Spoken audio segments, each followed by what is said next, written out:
एक बार की बात है, भारत के एक छोटे से गांव में एक किसान रहता था जिसका नाम रामचंद्र था। रामचंद्र एक ईमानदार और मेहनती व्यक्ति था। रामचंद्र अपने खेत में परिवार के साथ मिलकर कड़ी मेहनत करता था। उसका एक सपना था कि एक दिन उसका खेत सोना उगलेगा और उसका परिवार खुशहाली से जिएगा।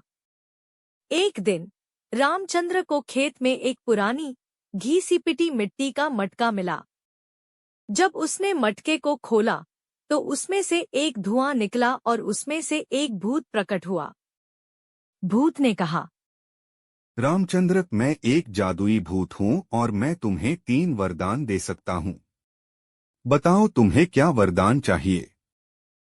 रामचंद्र ने पहला वरदान ये मांगा कि उसका खेत हमेशा सुरक्षित और उपजाऊ रहे। भूत ने हाथ घुमाया और खेत हरा भरा हो गया। रामचंद्र और उसका परिवार खुश हो गए और उन्हें धन्यवाद दिया। दूसरा वरदान रामचंद्र ने अपनी बेटी सीता के लिए मांगा। सीता एक अद्भुत चित्रकार थी, लेकिन उसके पास अपने कला को प्रदर्शित करने का अवसर नहीं था। रामचंद्र ने सीता को एक बड़ा अवसर मिले, ऐसा दूसरा वरदान मांगा। भूत ने हाथ घुमाया और अगले दिन ही एक शहर से सीता को एक प्रस्तुति में अपनी चित्रकला दिखाने का निमंत्रण मिला। अब तीसरा वरदान बचा था। रामचंद्र ने सोचा कि यह वरदान किसी ऐसे काम के लिए हो जो सबके लिए लाभदायक हो। उसने भूत से मांगा कि उसका गांव हमेशा कुशल और सुखद रहे और कोई भी कभी भूखा ना सोए।